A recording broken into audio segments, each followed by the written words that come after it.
You know, we hear a lot about these big global goals, but what do they actually mean when the rubber hits the road? Well, today we're going to deconstruct one of the most ambitious ones out there, Sustainable Development Goal 4. It's basically the world's mission to completely transform education by 2030. So, here it is, the official mission statement. And man, the keywords here are just so powerful. Inclusive, equitable, quality, and lifelong. Now look, these aren't just buzzwords you throw around in a meeting. No, they represent a truly radical shift in how we, as a planet, are supposed to be approaching education. And that is a really inspiring vision, right? I mean, who wouldn't want that? But to really get what it takes to make this a reality, we've got to peel back the layers. And we're going to start with the absolute foundation of this whole thing. Okay, so at the very heart of SDG4 is one word: equity. And this is so important. We're not just talking about building schools and, hoping kids show up. It's a way deeper commitment to actual fairness. This goal, it specifically demands that we focus on the kids who are most at risk of being left behind. We're talking about children disadvantaged by poverty, their gender, where they happen to live, whether they have a disability, or even the language they speak at home. It's all about active, really targeted inclusion. But how do you actually know if you're being equitable, right? You can't just guess, you have to measure it. And to do that, global organizations rely on a very specific tool. It's called the Parity Index, and you can just think of it as a fairness score, really. It's a simple ratio that compares one group's access to education against another's. A score of 1, that's perfect equality. Anything higher or lower tells you there's an imbalance, and there's work to do. And what's so powerful about this tool is that it lets us get incredibly specific. You can compare girls to boys, the poorest 20% of a country to the richest 20%, or kids in rural areas versus kids in the big cities. The data basically shines a spotlight exactly where the inequalities are hiding. So, you might think, okay, get everyone into the classroom fairly and job done, right? Well, not anymore. And this brings us to the second major layer of SDG4, which is a complete redefinition of what we mean by quality education. See, the old goals, the Millennium Development Goals, they were all about access. Just getting kids enrolled in primary school. And don't get me wrong, that was a huge achievement.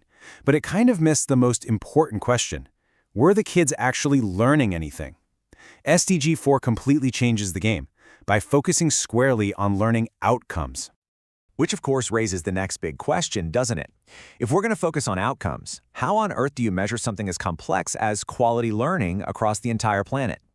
Well, under SDG4, quality learning is about way more than just ticking the boxes for basic reading and math, though obviously those are essential. It also means developing analytical skills, problem-solving abilities, even interpersonal and social skills. At the end of the day, it's about preparing fully capable human beings for the world. And that whole idea of preparing students for the world, well, that leads us right into the third critical layer here. Because, let's be honest, education doesn't exist in a vacuum. It has to prepare students for the world they're actually going to live and work in. And right now, we have a serious problem. The world of work is getting more digital, less routine every single day. But a lot of our education systems are really struggling to keep up. And this growing mismatch, it means we're at risk of preparing a whole generation of students for the jobs of yesterday, not the jobs of tomorrow. So, SDG4 tackles this head-on. The goal is to dramatically boost the number of people with relevant skills for jobs and entrepreneurship, with a big focus on technical fields and, of course, ICT. But this comes with its own massive challenge, right? I mean, you can't teach digital skills if people can't even get affordable internet or a device to work on. But at the end of the day, who delivers all of this? Equity, quality, modern skills? None of it is possible without great teachers. And SDG4 totally recognizes this. It states that the single most fundamental piece of the puzzle is increasing the global supply of qualified teachers. We're talking about educators who have the proper training to actually teach effectively. Okay, so we have this incredible multi-layered vision for global education. It's ambitious, it's holistic, but now we come to the final, and honestly, maybe the most difficult part of the story. How do we pay for all of it? Because right now, there is a financial crisis that threatens to derail this entire mission. So what's the price tag? What's it going to cost? Well, the estimated annual cost, just for low and lower middle income countries, is a staggering $460 billion every single year. And here's the kicker. The world isn't stepping up. The international benchmark says countries should spend about 15 to 20% of their public budgets on education. But the global average has actually fallen since 2015. We are literally moving backwards on funding. So why? Why is this happening? Well, a huge part of the answer is that the money that should be going to build schools and pay teachers, it's being diverted to deal with an escalating global debt crisis. I want you to really let this next number sink in for a moment. Globally, for every single dollar that governments spend on education, they are spending $2.80 just servicing their debt. Think about that. The money is there, but it's being completely swallowed by debt payments before it can ever reach a single classroom or a single student. And that leaves us with the ultimate question.